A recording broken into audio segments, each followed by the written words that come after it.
Le atua sisi e se o lo fio mai le nana. E tumu oe le vi inga. Tumu oe le wha manu ma le wha aneta. E wha aftai ana ua fio le atua. O e lava o le tupu o tupu. O le soifua lava mai le vavau e o le wha vavau. Wha aftai o mātou loto mo mātou nganga i le neitaia. Mau o le awa noa, tā pua i atua i hate oi. Wha mau lalo o mātou loto. Ina ia e wha manuia ma mafuta mai loa nganga. Loto loto i le tā pua i ngā lau whanau. I le neitaia. Au nantua i hate oi lo lava whata whaitauranga. Ono lo suafa Yesu le wha ola bele. Amen.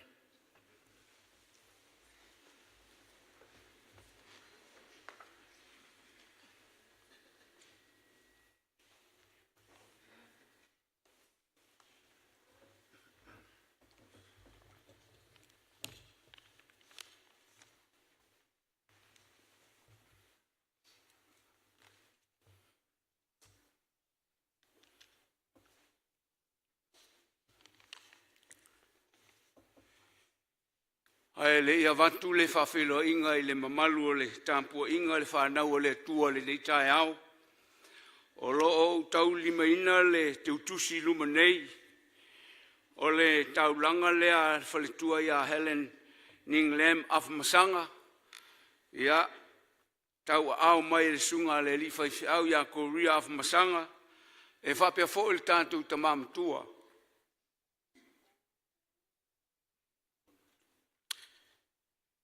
Ia whonu tūmua, ia o alo fo whanau sunga i tō ina maulanto whaltua. Walanto o maia le mea lofa mol malu o le tua e whaafe tā la Australia. Whamuni atu le tua, i lau sunga le tō ina, pon tūmua, ia e mesfoli au nā le tua tātou te leo mafuta. O tau sunga i tō ina o along whanau o le sunga i a whono tūmua i le nei mea lofa mo le malu o le tua. Talu le tuua le malo le whaltua. Sunga le li whaifi au, whaltua i a Helen. I ia le tua i le nei tai au.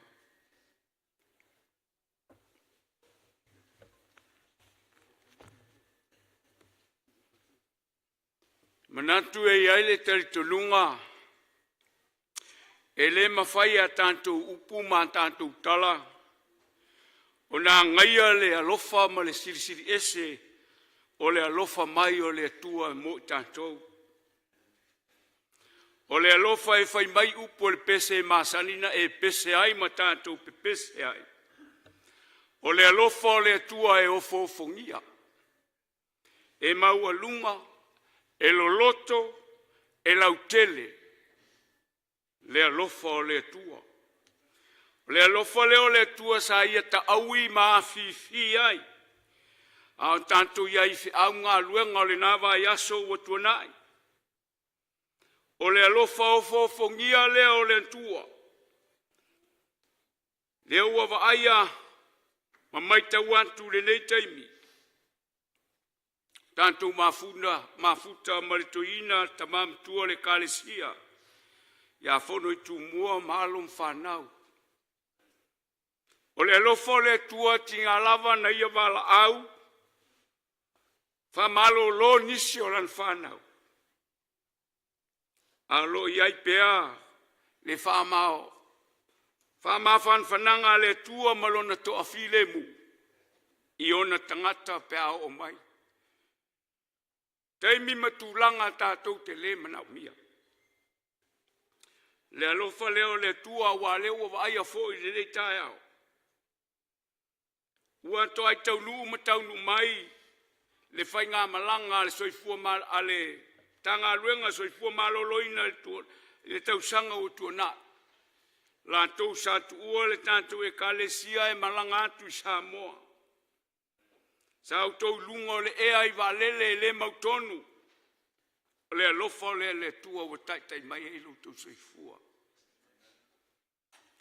Le alofa le tua Sa tātou le moi miti, tātou te Failauga ma mafuta ma le au whainga luenga tofi le tua ua whauina.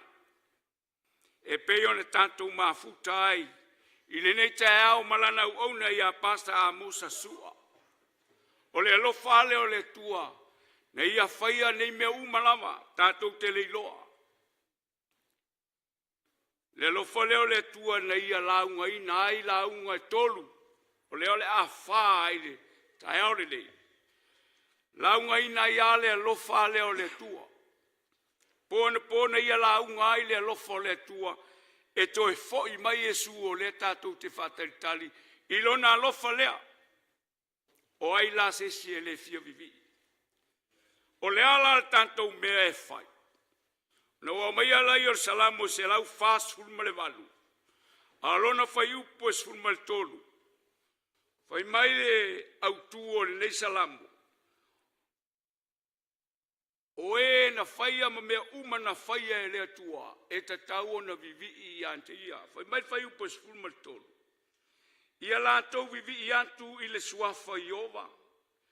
A wā na o lona suafa e mamalu. O lona vi inga ua siri lea i le larangi a toa ma le langi. Vi ia le tua, paua leo le bea tātou te whaia.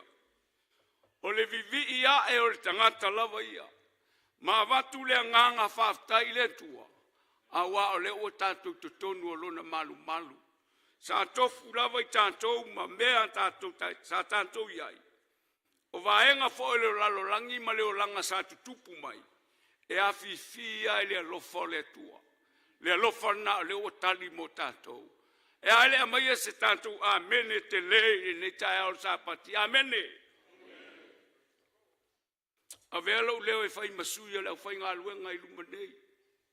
O tau sirisila mai o mātou mafutatu ma leo whai ngā luenga. Le sunga le li fai fiau ya pasta Amosa. O ia leo ua launga ina le se furuaso le kalesia. O whamanuia ina i fo i tātou li nei vai aso. Ia whapea ima le whawhengainga le kalesia tātou. Sunga ya pasta Henry ngopo. E whata alofa mwhawhela tuai ma le nganga whaloalo. Ile mamalu le tāpua inga o le nuku o le tua. O le fua maua maitara, o lo tātou mafuta manisi o le au whainga luenga le tua. O le tua ia Rose, ia manisi, ua asia si mai maita wina foi.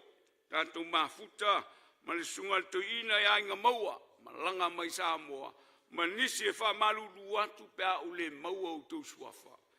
Ai leise me o lilo si le whanga le tua.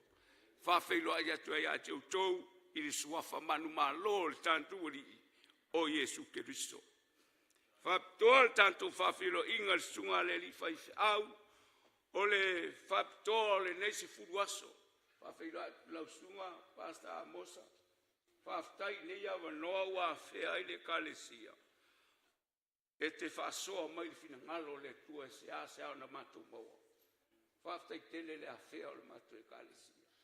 Whamanuia le tua i o whaimu kiute, e le ngata o le neisa pati. Ia ar se furuaso le kalesi. Failauga e foi sunga fa fengainga. Henry, ia va pe foi lo fortua. Ia Teresa mare no falo. O le vinga o le tua le atatu tulai, matatala il Sauniga o le launga. Tol se lau ivas fulma le valu. Le pese o le atatu tulai, ma vivi ia i le tua.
Lau atu le tātou ekalesia, tātou alala mai lalo whaamole.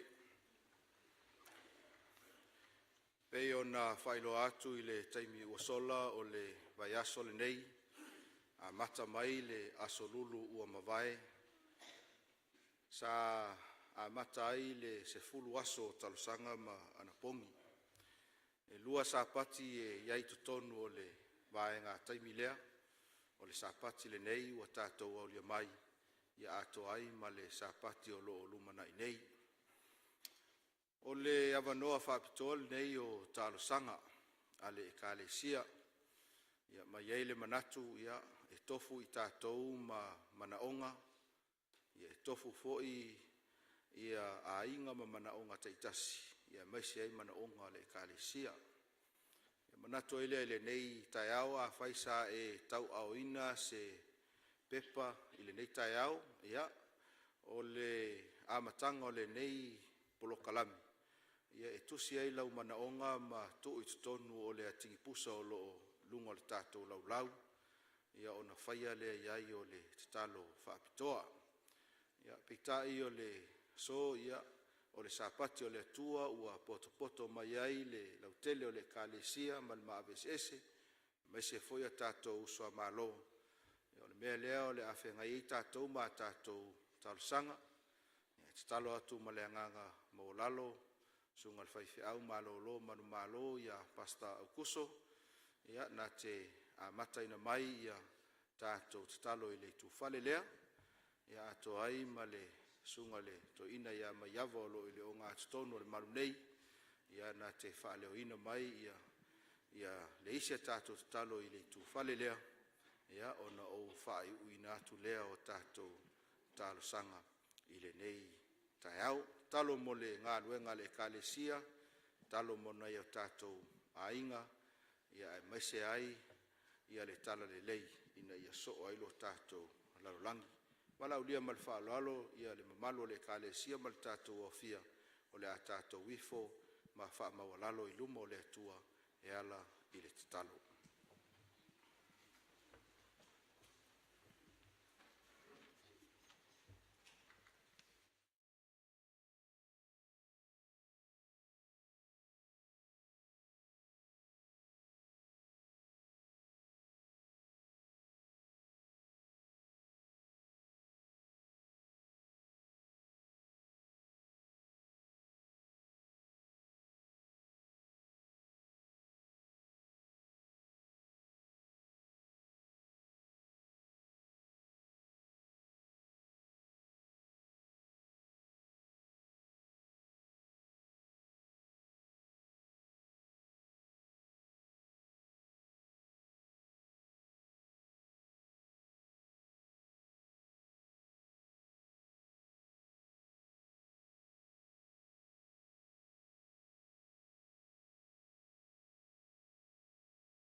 Te lei loa i tutonu a inga te itasi. Talo ai ma le nganga wha maulalo. A fio mai lau fio ngā pa ia. Tau to lua ina a inga te itasi umalava mai lava i mātua i tamamati nā se i o lava i nai whana witi. Ia iai le mana pui pui o lava fio. Whaatu mawina o mātua loto i le whaatu tua. Ma le tari tonu pēr. Ma le waaitau lai atu i le aso e te fio mai ai. Ma wha ngata ina ai le ma losi o le fili i le nei lalolangi. Wha manuia i lau au auna, ma au auna o lo taita ia le mātu Sauniga le nei tai au. Wha aftai tele le atua i lo wha fonga mai ma lo mafuta mai. Ona oe ki riso o mātu ta talo tuai. Amen.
nei o mātou ai.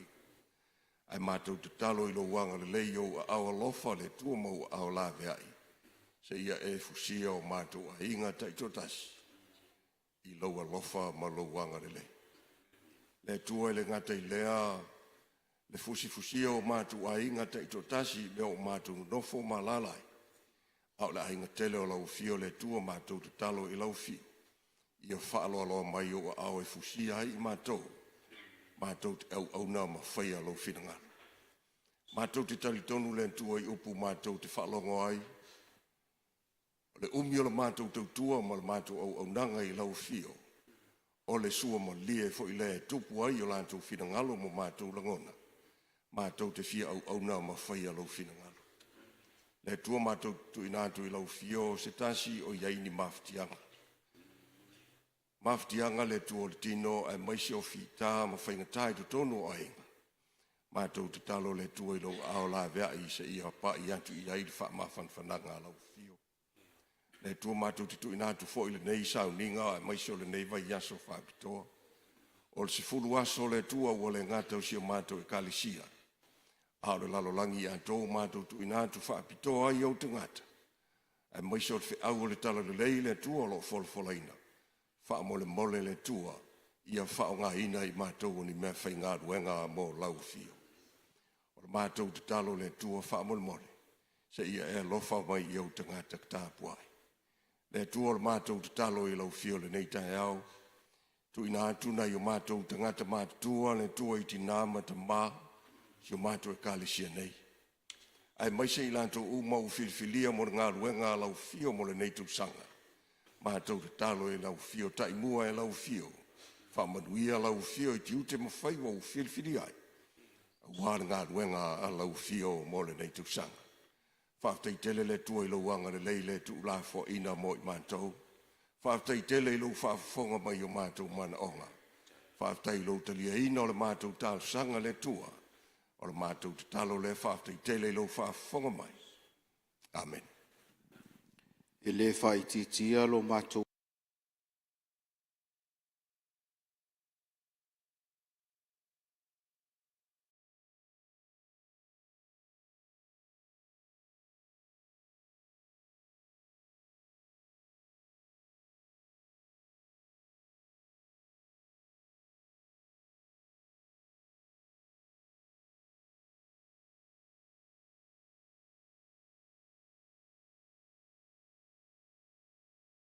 Atasi le nei sapati.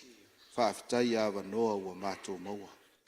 Nisi o lau E kalesia sa malanga atu. Le nei ua toe foi mai. Si itia maa ua lunga lo suafa mamalu. Le tua mātou tatalo I la ua fio. Ua esi la fia ia nisi o wha moe moenga. Ia o fuafuanga sa whengai ei nisi o lau E kalesia. Ona o le motusia I o maafutanga maafana. O le mātou tatalo I le nei tai au wha mole mole. Ia wha awau pea o na apa mai lo a au maafanafana. Wha maise mai e Efeso soani. Ta mai a fono I tu mua. Ia maise foi sunga I toi ina. Ia maise alo mawhanau. Ia ile anga le lei o la ua fio. Ele ngata ia fono I tu mua ma le whanau. Ia whapea foi lau o una whaife au ia pasta kolia. Talo ina ia veale alo fatu no la ua fio sa mātou whaasoa ai se taimi o sola. E whapea nao na ufitia ai o mātou langona. Ia avea o se whaamoe moe sili mātou te tuli matai atu I le aso e te toi a fio mai ai. Ele whaangaloina foi le whaletua ia te vau, mai se foi le whanau, ia o tau ainga. Ia ile mawhanawhana o lau fio tamā, whaamone mole. Ai sila fia le tua mana onga ua tuuida I tono le nei a tingi pusa. Mai le nava yaso ia ma le nei sapati. O oe o le atua e tali manao. O oe o le atua e te sila alofa mai. O e foi o le atua e te sila fia mea mātou te manuia ai. O le talo le atua whaamone mole. Ia Efeso soani mai. Nisi foi o lo iei mana unga lilo I o lātou loto. O le mawhai o na tu upepa ina pe whaleo ina. Wha mole mole tamā ia e alo whangia I mātou. Talo whaaptoe le nei sapati. Au sauni lau o una whai whi au e whaleo ina lo fina ngalo. E ala I whi au wha malosi. Whi au wha apitoa le nei se fulu aso. A vea o se fatu e pa ui se ele le lei. Na ia tupu maola mai o lato fina ngalo mo mātou loto. E tā pena I mātou.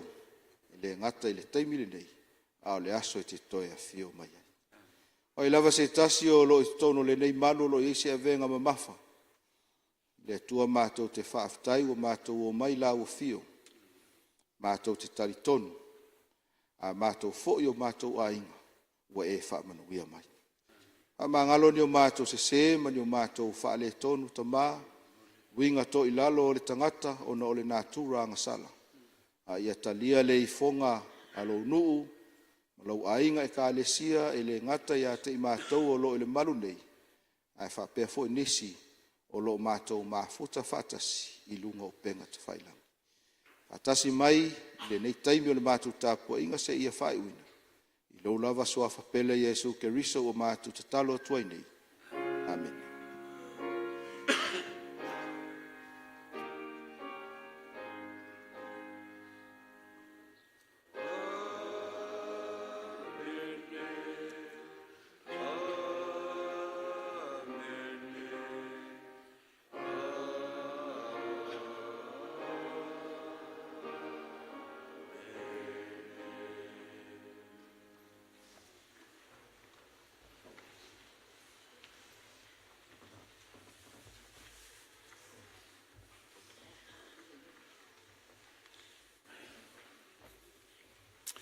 Walau atu leo whainga luenga mo le wha, maupopoina o tātou surua I mtauranga, whaftai.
Mai au tau whira ngalo e utaita ina tātou se te talo.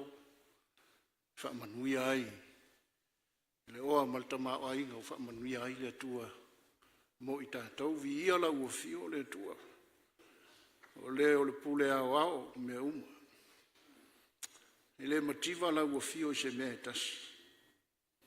Ai o le tofo ino I mātou mo lo mātou whaatua tua I a te oe. A to ai ma Lolo nau tai ina ia mātou manuia. O māfu ai le tua al whainga taulanga I le nei taia. Tutu la ia u ona ti a kono.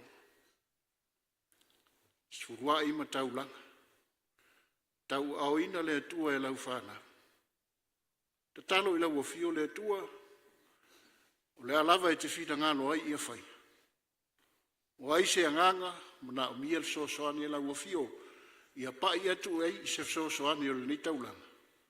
Malave ina. Sili o na manuia lau whanau le tua, ia wala wha pitoa u malawa. Ngā luenga, o aha la manuia le tua o lo, mau ailta mao ainga, ai meisa o la malosi, e tauia mato e wha fo i atu. Wha manuia mai la mātou tāpua inga, wha manuia ia au na lo tūla. Ono Yesu. Amen.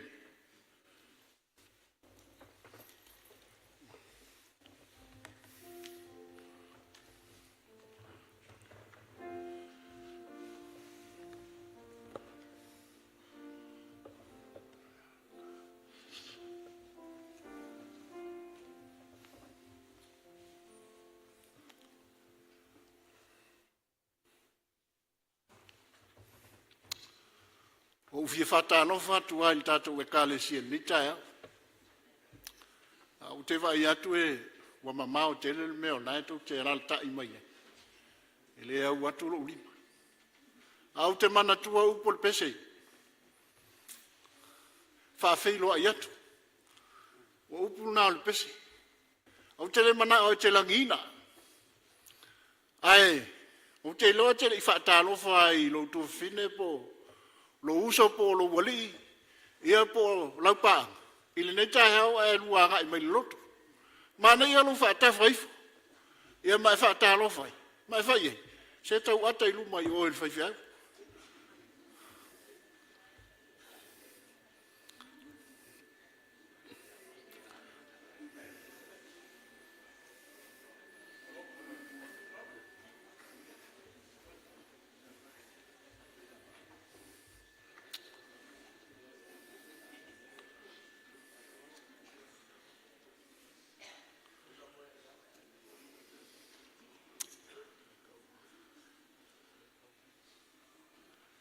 ia malo whaaftai te tonu ia o lo lagi le lei mea uma i le naitu ia maualunga fo i le au taitai o le tua i le fo i vaenga mātou te iai ia o le whaamuemuenga ma le aunga atasi ia tātou maua sa pati fia ma le olioli o le mon tapua inga o se mea tau o na whaia ma le olioli ma le fia ia o le launga e whaia si umi. E whaia mai ata mai. Ia, e o kometi ana o ilol mena e te manatu iei. Ia ona whapupu la. E whamanuia le tua i lau. Whafafonga. So soani mai le anganga o le tua i ata. I sio vai. E whaasoa atu ai le whaau. Mo i tātou i le neitai au. Vi ia lau o fio le tua. Maua le avanoa. O tu ina mai mātou te. Tapua ia tua ia te oi le nei vaenga o le sapati. O se Sauniga whaapitoa. O se Sauniga. Ia o whapa ia ina e lau o fio. O le whanaunanga o mātou loto. Ia tō fusia i mātou. Ma le afi le tua o le nganga pa ia o lau o fio. Ina ia whaatumu li ai mātou uma. E le ngata o le whaafafonga o tangata. O le mea whainga luenga o whiwhilia e whaasoa lou whilanga. Ma futa mai lau a fio mo i mātou. Ina iei uluvi inga i ate oi. Whaaftai lau whaamanga no mai Yesu. Amene. O le autula nā o lo whaautuina aia. Whaau o le neisa apati. Se whaau whiwhilia, e leo se whaau, a le whai whaau. Ai o se whaau o loo, wha solo pea, e pei o na launga ina, e le larolangi atoa mole kālesia. O i lata wo ena, whiwhilia whaau whapitoa nei. Ai ese a wala o loo whaasoa ina ai. O le wau mai ai, lau tu whiwhilia mo i tātou, i le nei tae au, e whapea, wha maua lalo whatasi. E le mawhau o ke riso. Humbly together in the mind of Christ. A o tu sa tamaititi. Malona tinai whaafu o se whale whaamasino. Ua e le tinale lima o si o nātali.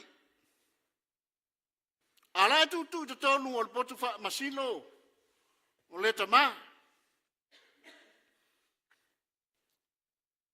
Ua whaamasino ina le tamā. E le ona o se mea na ia whaia.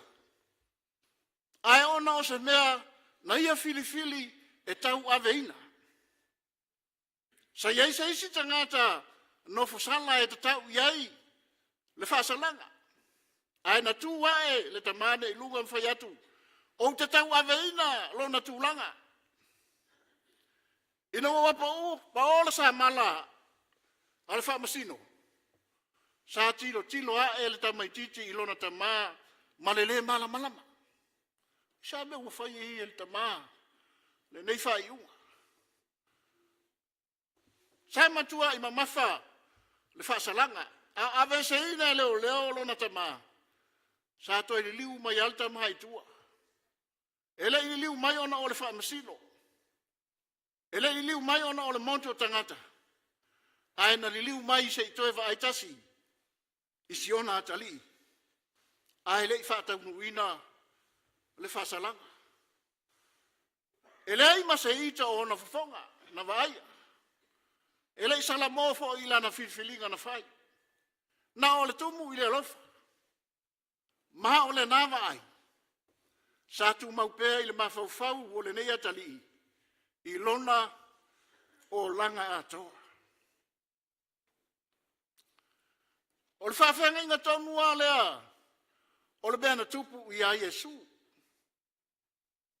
Ina ua, tautala i aile tuspa ia. I lona whaamasino ina. A o tu wai o ia i le potu whaamasino. I luma o pilato.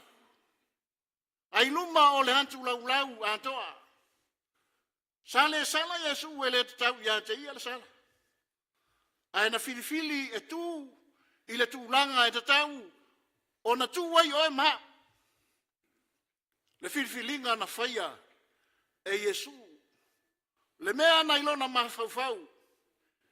He was wounded for our transgression. He was bruised for our iniquities. Isaiah 5:5. At the cross, Jesus not merely suffered physically. The cross reveals what was in the mind of Jesus. Not revenge, but forgiveness. Not self-preservation, but self-sacrifice. Not despair, but redemptive love. Aua tu ia ele sotu la fono wa tu ai. Wa mamamo ono ata tu wa mio le tonu. Tau tala i tu so Isaia 5 fai upu. 5 matasi. I lunga o sa tauro. Ele i mafatia Yesu i le tino. A o sa tauro. O lo fa ali ai mea sai le mafau o Yesu. Ele ole. Tau masui. Ai ole fa mangalo. Ele ole fa sahoina. O ia lava. Ai ole sina ole taulanga mo tatou. Ele ole fa no noa. Ai ole lofa. Ole fa ola. Mo le tangata nga sala. Tu sia te mai tai. O ele na waita. Ole sa tauro ke riso. Tatou te ilo ai. Le tau tinonga o lo tatou fa o le tanga. O le whaalinga leo le lofa o le tua e ala ia ke riso. The Acts of the Apostle i tu laua se lau maliva. Those who die in humility, not as kings. Ramai ai leo le manatu mua mo i tātou. I le nei tai au. O Yesu ke riso. O le whaatai inga sili lea. O lea na maliu. Ma le lota maualalo na ilo le maliu. Whapei o sa tupu. E ui o ia o le tupu o tupu. A ele i maliu o ia i lunga o le nofawali. E si o mia el mamalu. Ai o lunga o le sa tauo. Ua te ena. Tau e muina. Tu lafo ina. Sa ia pale ina le pale tui. Na ilo le pale au. O lona maliu. o whaalia ai, le mamalu moni, e maua i leu siusitai, whai o le taulanga, male lofa, ai le o le pule wha le larolangi, e pei o na maasani ai le larolangi.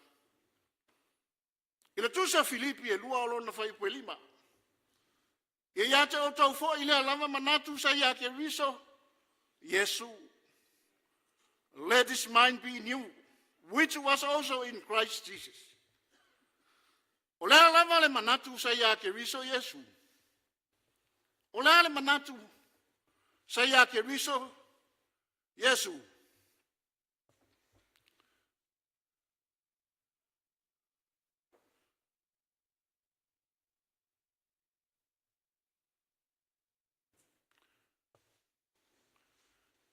O le tusi ala Filipi. Alon fai upu e fitu ma le valu. Fai mai fa mtalanga ua fa mau lalo e ia te ia. Ua winga o ia fa atasi malpolonga. Ina ua faya o ia fa apei o se tangata. Fai upu e valu. Na iloa fo o ia ua tino mai i le tangata. Ua fa mau lalo e ia te ia. Wana ana ua o ina maliu. O le maliu lea i le sātau. O le atua, lava o ia. O le tupu a tupu. Ua wha mau o lalo o ia. Ua whaia o ia e pei o le tangata. Ua winga wha atasi malpolonga. Ua matua ana e o i lona maliu. O le manatu lea, sa ia ke riso Yesu. Wha mau o lalo e o i le sātau. Na mai ala le manatu mua mo i tātou. I le nei tai au. Whapea, united despite our failures. Whatasia e ui ina tātou to ilanga. Mana ia i o langona. Pea whai tātou te mana tunatu i tusi o ngā luenga i lona tau mua whai upa sulua. E o sulfa. Roma tolu alona whai upu. E luas fu maltolu. O mau mahasani lava. O te manatu a whai o manino i lau sila. Ma naia pēa tātou whai tau whatasi. I le mau i lona ngana wha Samoa. Wha mole ia whai tau le kalesia.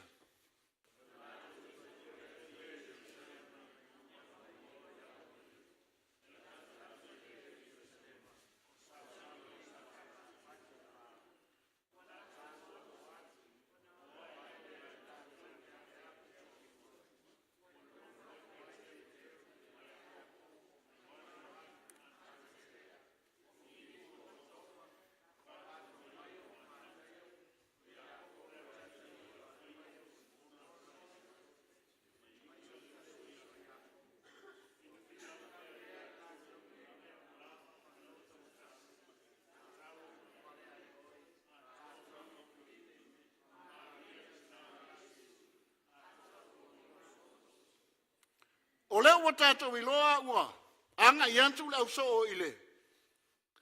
Le awhewhe au pito lunga. E le ngato le au so o uma a o maua malewa no e whaatasi atu ai, le tinao Yesu. Manisi. Ai ile, le roa mai tolu o alo na whai upo e lua sifulu male. Male tolu. Au anga sala tangata umalawa. Ma wale ole vi inga mai le tua, for all have sinned and fall short the glory of God. Ai se ele me wala iona, au mai ia mau e lua. A tonu e iso na ngā masa fsota inga, mo le tātou fe au, i le tae o nei, mua. E o ilava ina to ilalo le tangata, ai loa le tangata o ia o le tangata ngasala e pei o na iloa le auso. A o le teimetasi. Na vala uina lava Yesu. E tau te oi le awhewhe a pito lunga. Whatalitali ina. E a uina mai le nganga pa ia. E matu le mana ia te outou. E wha uina i outou. A wale nganuenga o le fola antu o le tala lei. Ma lave ina nganga. Si le kalesia. Po le lava lo tātou vai ma le to i lalo. Na pau al me mana o mia, o le usita i whalongo. E pe ona usita i le usa o whalongo. Ua o i le potu, po le afe o pitoluga. Whatalitali na. E tātou te mau alfa matalanga. E ui lava i se, to i lalo le usa. A wā o tangata vai lava i la tau. Ai, na fo i ma le loto ua wha maualana. I le afe a pitoluga. Fo i ma le tatonunga, i folofolanga, o le mana o le anganga pa ia, o lea le a wina mai. Fo i ma le lota ua wha atasia, ma ua tasi. Fo i ma le salamo wha maoni, ua finau, ma ai oi i le tatalo. O le tali ua oe o le melea, po le alama lo tato vai. Ai au sitai ma wha alongo, i feta lai ngā le li whaola i se me musu i nai, oe, e te whaia. O lona taunu unga, malana tali lea le woe, i le nei tai au. O le matangi wangi, o me e tupu. Lau whaiva afi i lunga ulu. Tau te tala i ngana ese. O na moli maua i lea mo Yesu. Muli ane. O na papatiso ai lea o le tolu, afe tangata. Esa na mata ngofie la kalesia. Pea ona ufayatu. O le vai ai o le natura o le tangata. Ai ao ina whaatanga ina e lo loto ma lo mawhawhau. Le feta lai mai o le li i whaola. Ma whauina o e le nganga paia. O lona taunu unga. O le li ua o se nganga i lau molimanga. Le tatalo le kalesia i le neta ao. E leo se mea e whaingata. Lo tātou wha maua lalo. A wā o le mele sa i le mawhawhau o Yesu. O le mele sa i le fina ngalo Yesu. Ma tu ina atu tātou ia te ia. E ngā lue mai o ia. Mo i tātou. In the upper room, where the group was unlikely and broken, Peter, who denied Jesus 3 times, the disciples who fled, the woman, Mary, the mother of Jesus, his brother, once unbelievers. Both remind us something very important. For all have sinned and come short of the glory of God. And Ellen G. White writes something that very encouraging us. They humble their hearts in true repentance and confess their unbelief. Mantango fiefa upunga fa malusika. Mole kalesia. The church was united not by perfection, but by repentance. Elema Failauga, ona, mafuta fa atasi le kalesia. Awata tu te vava aia yo tatu ese senga mavalinga. A ole me silo na taua.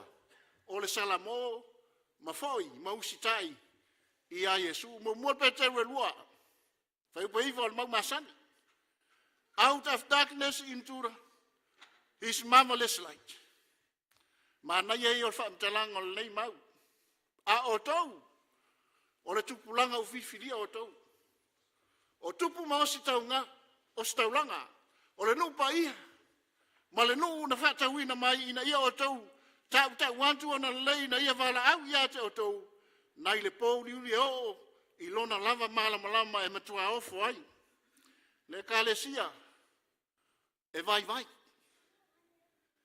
Sai le pou ni uri le kalesia. Na maliwa Yesu le kalesia. O na ungaia lea, e le kalesia, e Yesu le kalesia i le malama. Ua whaatasia nei, le kālesia ma ua lonto e tasi. Ua whaatu muina i le afi o le nganga pa ia. Ina ia moli mau mo Yesu. Tele tangata ua liwa mai te tonu o le kālesia. A whai o le amatanga o le nei e kālesia, e o mai le so, ua tau wafe tangata ua liwa. O i lantau o e na saalinga su o le tala lei. Na liu ai nganga, ma whana nau mai i le tala le lei whaafawina. O le ngānu wenga na whaia le mana o le ngāka pa ia. O le mafuanga na. A wha maua lalo ai le ka le sia. Vai vai. O na maua le ka le sia. Le mana o le ngāka pa ia. Le ka le sia e. Whai ngofia ia. Wha maua lalo. Po la lava lo tātou vai vai. O na maua lea o le mana o le ngāka pa ia. E mawhai o na toe whaafawina. Ma whaawawina. Le moli mawatu. Ma lawe ina peha nganga se yo. I le whaali mai o lo tātou wali. Mo lo tātou whaola. O na mawhai le ka le sia vai vai. O na whai o mea te tele. I le suanfa o Yesu. Amene le ka le sia. Amene. Manatu lo na lua. The mind of Christ. Humility that serves. I le tusi lava Filipi e lua lo na. Whai upo lima e o le vana. Ia ia te o tau fo i le alama manatu. Sa ia ke riso Yesu. O ia sa winga whaatasi ma le atua. E le manatu ia o se mea whaoa. Ina ia tusa lava o ia ma le atua. A ua wha maulalo o ia te ia. Ua winga ia whaatasi ma le polonga. Ina ua whaia o ia whaapei o se tangata. Na iloa fo i o ia ua tino mai i le tangata. Ua wha maulalo o ia te ia. Wana ana ua o i le maliu. O le maliu lea i le sātau. The mind of Christ is willing to step down. The mind of Christ is willing to serve. The mind of Christ is willing to humble himself and became obedient unto death. Woe, o le mafau le nao ke riso. A fasili po la le mafuanga. E mo oe, mo le ekalesia. This mind transforms families, friendship, and churches. Ele ia asa si mea na te liua, le mafutanga wha le kalesia, mafutanga wha le wo, o te tonu o le ainga, o le mind, ia po mafaufaunga po manatu, o le li whaola pe awhai, tātou te maua, ma tātou whaia whaatasi maia. E tahaua, less self-defense, o mea na tupu wai, less pride, and more grace. E tupu pea, I to tonu o le kalesia. Ellen White explains, these days of preparation were days of deep heart searching. Acts of the Apostle, page 37. O le mauta ua I le tusio salamo, tautala I ai ta vita. Salamo se lauta riva, lua tolu e o lua wha. Sa ili mai ia tau, fa mai ta vita. Ile atua ia eso e mai ia tau. Mai ia esi fialo loto. Tofa mai ia tau. Mai ia esi sila ia mana tu natu. Ia esi la fia. Po ia tau se ala singai. Ma e ta ina mai au. Ile ala o le fava vau. E ese le maalia o le olanga o le tangata le o tāwita. Tau te leiloa, le taua na matuato I lalo I lava le tupu o tāwita. A te sila ia I lungo le ie, ma e whaita wina. O le taua, na tauai tāwita, na tauai ma le sauai, te le lava. Manu malo ai. Tau loa malta mai tai au lei lava. Whaia ina loa. Aisea, o le taua makori ata, na maua le atua le loto ta vita. Tu watu le loto ta vita I le atua, ma sapaia malango le atua, I me uma. O le taua lea, makori ata, o le taua lea, e symbolize a isi taua uma, e mautinoa, e manu malo peta vita I taua uma. Aisea, ona o le whātusa leo taua uma lava. E tauina e tā vita. E le aise whainga tā ia te ia. Leanga, na maua e le atua. Rona loto. A o le taua mpati sepa.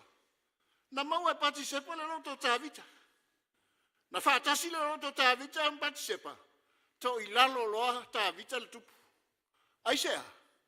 Se le me wha mua. Ufa mua le loto tangata. Ai fa mua fina ngalo le tua te lua fa tasi. Ma le loto le tua. Ona tala le tua ia te ole vanua. E tua tua ilo loto ina i fa tasi lo loto. Ma lo uso a tangata. Ona manuia la. Ai fa pe mua le uso a tangata ona tu ia lo loto. Ai muli Yesu. O lona tau unga e to ilalo. Ia. Ona fa le tonu ai le ai tu Yesu. O le tūlanga na o iai. Vai tau apo le sise na fua. Ma tau lia, o le ulanga ta vita ia. O le tau. Tau, o se mea alofa ufa manuia iai le tua ia te ia. Ina ua fatu muina ta vita ila nganga o le tua. Te tele o mea na mfai o na fai el tupu. Ina ua fatu muina ta vita ila nganga o pati sepa. E le to mamae le to ilalo i to tonu la inga o ta vita. Aisea. Feoti lana fana. E mafua mai. Ona ua to ilalo. Faya ina i le taua ma pati sepa. E le to mamae le pelu ia ta vita. Ai fa fetai le atua e pe ona tatou. Faita wina le fa malo singa a ta vita. O lana tau tinonga le wa confess le tupu. I le mesa tupu i ate ia. I lona wha mua o le tangata. I lona loto. Ai tuu le tua. O lo iei le ka le sia i le vai tau. O le tau a wha le nganga po le sise na fua. E mana o mia le tu atu mua lo lonto i a Yesu. O na e maua leo le loto o lo tua fifine ma lo uso. Ai au ale tu atu mua lo loto. I lo uso, ai mulmuli ane, Yesu, leanga, e feto ai ei ruoloto, ona emo leo le wila, ai whaanua noa Yesu. O le tūlanga na heo iai, pe a whai, e te le mana tu natu, toto, i le mea te tau ona whai. A mai leo le manatu lona tolu mo tātou, prayer that creates unity. E mawal tūsio, ngā luenga mua su whaa, Ioane sulfitu lufu tolu. They were with one accord in prayer. Ua fina upea ila tau nei uma lava i roto ngatasi. Ila tatalo male aioi. Atoa a fine. Ma reality now Yesu. Atoa foi maona uso. Se fai tau iale. Fa sa mofa mole nai lunga. Ia fai tau.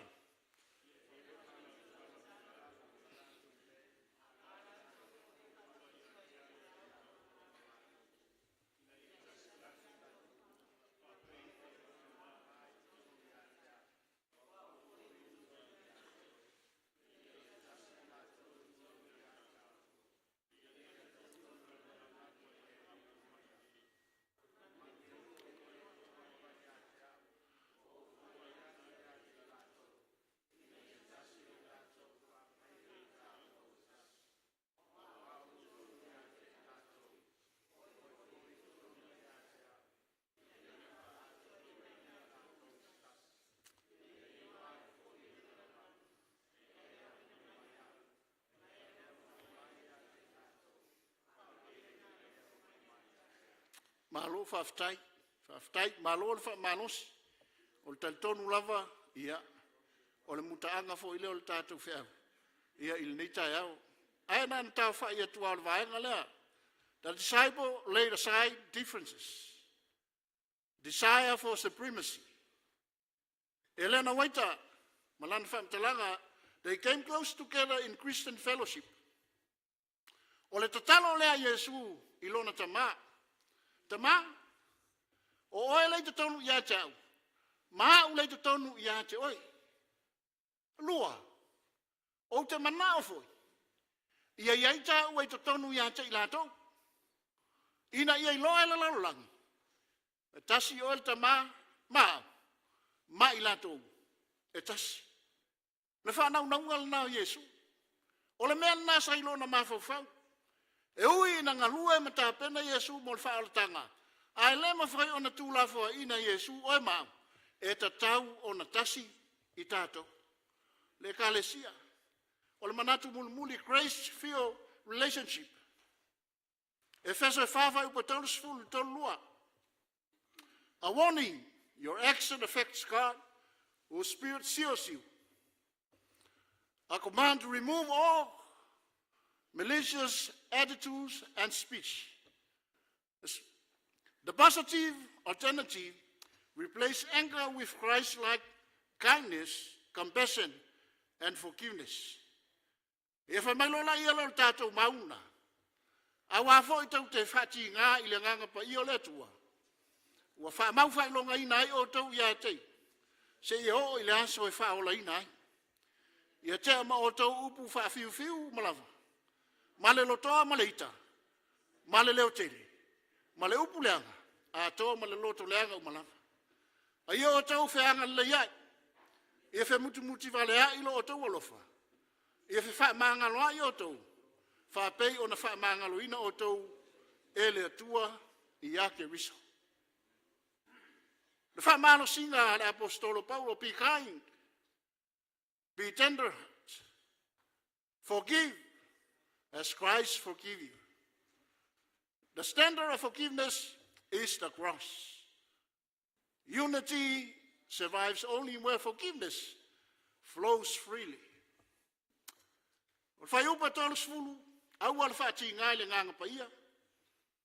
O whai longa ina o e le atua, whai longa. Il whai upa tolu sfulu matasi.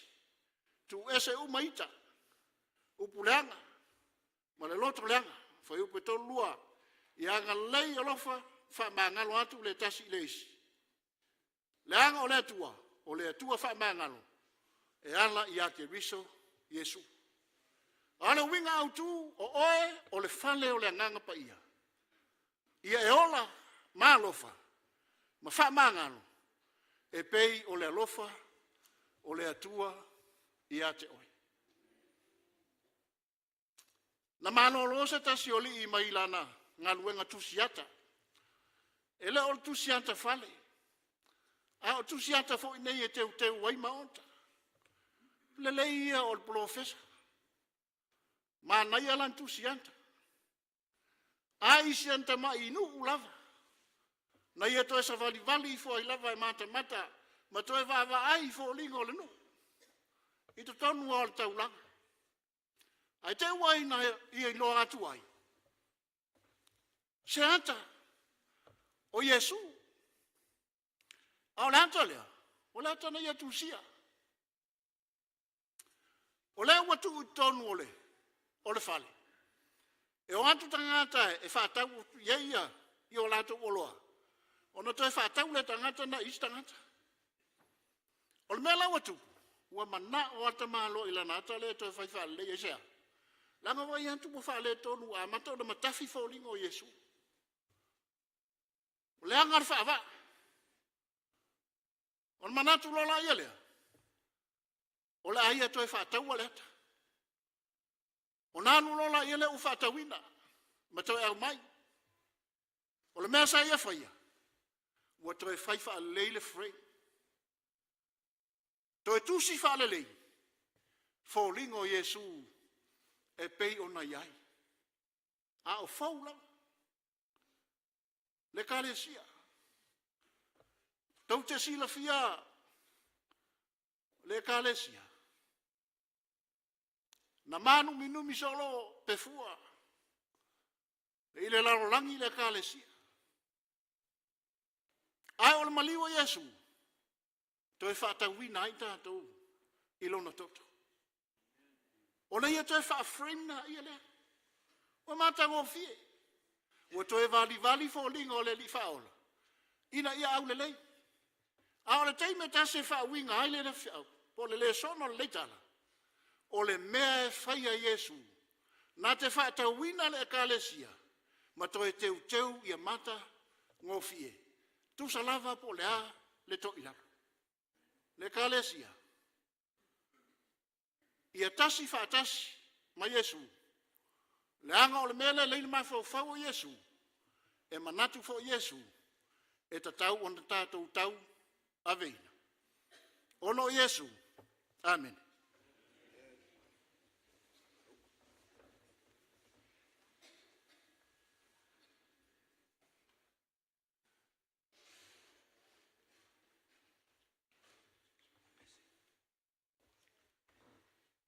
mai le sauninga lo na whaiwinga.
O loa tere wa ngā tupulanga Yesu ia le. Mani liu malolo atu nisi.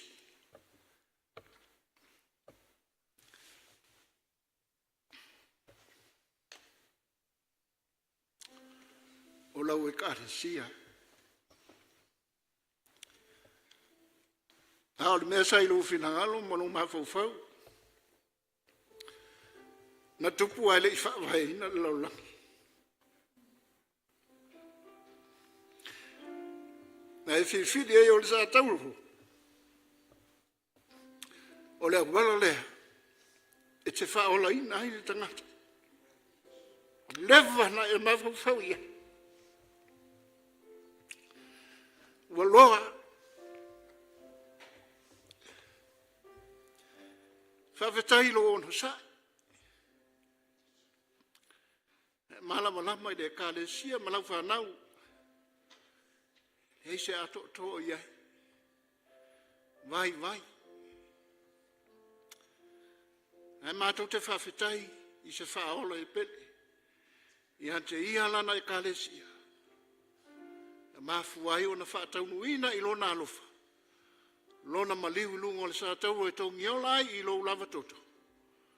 E wha mamaha nai ma wha ato o toi nai lau e kalesia. E wha ofu wha pulu nai. I le ami o tonu mata ngō fio lau fio. Li ia lava oi. Wha awhetai. O tangata na. Tutu la i le neita e au. Le tau ni au ngā wha maoni i lau fio i le neita e au. O a mea le tua. E tutupu i le nei o langa. I a vea le nei wha au mātou te wha mahalosi ai. Mātou loto tele ai. E au auna ma tau tua pēr laua fio. Tu sa lava po le ale fisoua inga e iai le soifuanga. A o mātou iai le nei lalona. Momoli atu le soifua o lau whanau le tua. E tapu a oina e le ngata. O le amatanga o le nei tausanga. Se yo e lona whai unga. Ma ia tu maua i pēr le tua le taita inga laua fio. Se yo i le aso. E te whaali mai ai. Whamanuia i lau e kālesia. E tino i mātutua se i o lava i se ua pito i tito a mātou whana. Lau e kālesia le tu o nisi. Wa momoe. Ta talo i lau a fio le tua. E iei le taia. Mātou te ono sa i pēr ma ta talo. A le taime tasi le tua. E iei le wha mafan whananga lau a fio ma lau wha alota te. I le wha moe moe o lau toe wha alimai. Wha manuia mo i mātou umalawa i leisa apati. Ma futa mai lo wanganga ne o le wha avavau. Ono o lau suafa Yesu wha aftailo wha afonga tama. Amene, ma amen.